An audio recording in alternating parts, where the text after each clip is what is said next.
ছোট্ট বন্ধুরা, তোমরা সবাই কেমন আছো? আশা করছি তোমরা সবাই ভালো আছো।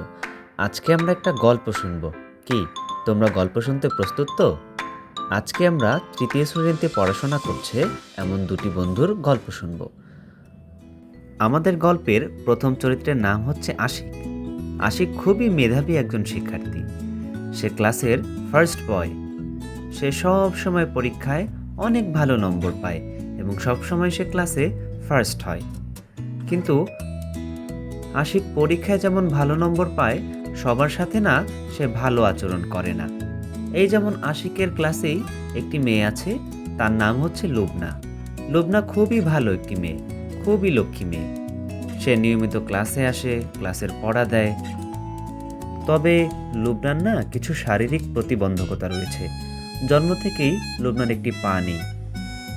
সে ক্র্যাচে ভর দিয়ে খুব কষ্ট করে ক্লাসে আসে।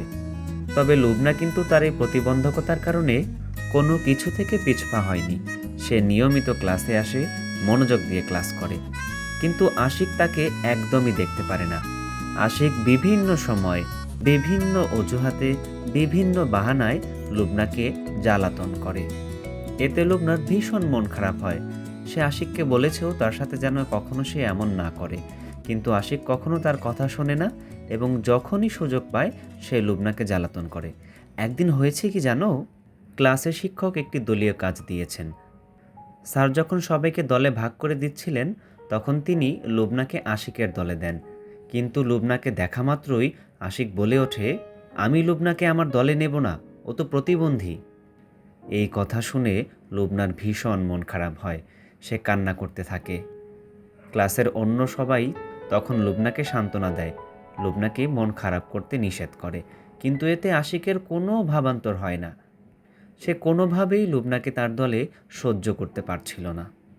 লুবনার পক্ষে সেদিন আর ক্লাস করা সম্ভব হয় না। সে বাসায় ফেরত যায়। অন্যদিকে আশিক ক্লাস শেষ করে বাসায় চলে আসে। নিত্যদিনের কাজ কারবার সেরে সে রাতে যখন ঘুমোতে যায়, তখন তার হঠাৎ আজকের দিনে সে যা যা করেছে সে সমস্ত বিষয় মাথায় চলে আসে এবং সে এসব নিয়ে ভাবতে থাকে। সে আজকে যে কাজটি করেছে লুবনার সাথে, সেটা কি আদৌ সঠিক কাজ ছিল? এসব কথা ভাবতে ভাবতেই আশিক একসময় ঘুমিয়ে পড়ে। আশিকের ঘুম ভাঙে অ্যালার্ম ঘড়ির কর্কশ শব্দে।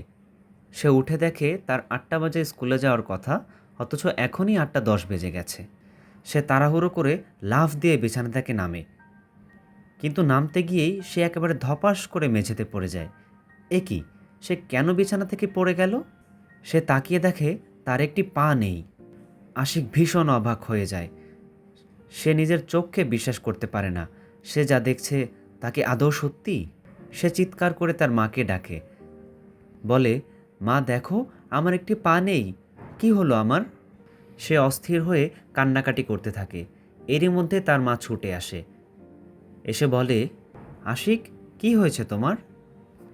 আশিক বলে, দেখো মা, আমার কি হয়েছে, আমার পা নেই কেন, আমি হাঁটতে পারছি না।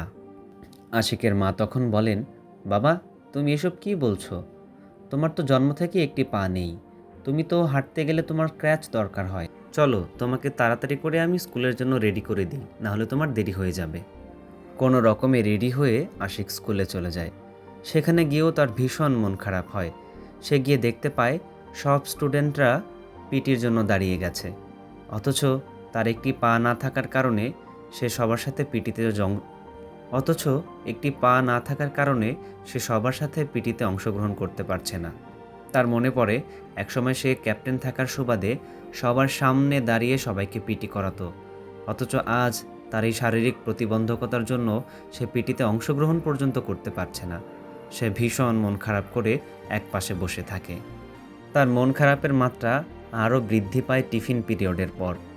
টিফিন পিরিয়ডে যখন সব বাচ্চারা স্কুলের মাঠে দৌড়াদৌড়ি করে, ছোটাছুটি করে, খেলাধুলা করতে থাকে, তখন আশিকেরও মন চায় তাদের সাথে অংশগ্রহণ করতে। কিন্তু তার একটি পা না থাকার কারণে সে আজ কারোর সাথে খেলায় যোগ দিতে পারছে না। কেউ তাকে খেলার জন্য বলছেও না। টিফিন পিরিয়ডটাও তার কাটে একা একা। টিফিন পিরিয়ড শেষ হলে তাদের ক্লাস শুরু হয়ে যায়। ক্লাসে আজও স্যার তাদেরকে একটি দলীয় কাজ দেন। আশিক বরাবরই মেধাবী শিক্ষার্থী। সবাই তাকে তার নিজের দলে পেতে চায়। তাই আশিক ভেবেছিল এবারও বুঝি সবাই তাকে নিজেদের দলে নেয়ার জন্য প্রতিযোগিতা শুরু করে দেবে, এই আশাতে সে বসেছিল। কিন্তু সে হতবাক হয়ে দেখে এখন যেহেতু তার একটি পা নেই, কেউ তাকে দলে নিতে চাচ্ছে না। সে যেই দলে যেতে চাচ্ছে সেই দলের সবাই বলছে, আরে তুই তো প্রতিবন্ধী, তোর বুদ্ধি আছে তো কি হয়েছে, তোকে আমরা নেব না, যা, তোকে আমরা আমাদের দলে নেব না। আশিক একে একে সব দলে যাওয়ার জন্য ট্রাই করে, কিন্তু কোনো দলই তাকে নেয় না। তার শেষ যেইটুকু মনোবল ছিল, এই ঘটনার পর সেই মনোবলটুকুও সে হারিয়ে ফেলে। রাগে দুঃখে সে কান্না করতে থাকে। এমন সময় হঠাৎ করে তার মনে পড়ে, কিছুদিন আগে তো সে নিজেও এই কাজ করত। যখন লুবনা তার দলে আসতে চেয়েছিল, সে তাকে প্রতিবন্ধী বলে অবহেলা করেছে, তাকে সবার সামনে অপমান করেছে, তার মনে কষ্ট দিয়েছে। অথচ আজ সে নিজে লুবনার জায়গায়, কেউ তাকে দলে নিতে চাচ্ছে না। তার শারীরিক প্রতিবন্ধকতার জন্য তাকে সবাই অপমান করছে। লুবনা এতদিন কতটা কষ্ট করেছে এবং সে লুবনাকে কি পরিমাণ কষ্ট দিয়েছে, এটা ভেবে গ্লানিতে তার মন ভারী হয়ে ওঠে।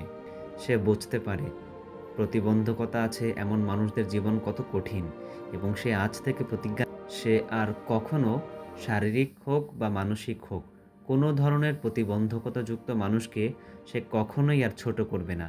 তাদের সবসময় সম্মান করবে, শ্রদ্ধা করবে, তাদের ভালোবাসবে এবং তাদের সাহায্য করবে। এই কথা ভাবা মাত্রই সে ট্রিং ট্রিং করে শব্দ শুনতে পায়। আরে, এটা তো মনে হচ্ছে তার অ্যালার্ম ঘড়ির শব্দ। তাহলে কি সে এতক্ষণ ঘুমোচ্ছিল? এই সবই কি তার স্বপ্ন ছিল? সে দ্রুত তার পা দেখে। আরে, তাই তো, তার তো দুটো পাই আছে। তাহলে সে নিশ্চিত এতক্ষণ স্বপ্ন দেখছিল। কিন্তু এই স্বপ্নতে সে এমন কিছু শিক্ষা পেয়েছে যা সে সারা জীবন মনে রাখবে। সে প্রতিজ্ঞা করল, আজ স্কুলে গিয়েই সে সবার প্রথমে লুবনার কাছে ক্ষমা চাইবে এবং এখন থেকে লুবনাকে সব বিষয়ে সে সাহায্য করবে এবং তার সাথে বন্ধুত্ব করবে। ছোট্ট বন্ধুরা, তাহলে আজকের গল্পটি তোমাদের কেমন লাগলো বলো তো? আশা করি আজকের গল্পটি তোমাদের ভালো লেগেছে এবং এই গল্প থেকে তোমরা শিক্ষামূলক কিছু বিষয় শিখতে পেরেছো। সব সময় মনে রাখবে, প্রতিবন্ধকতা দুর্বলতা নয়।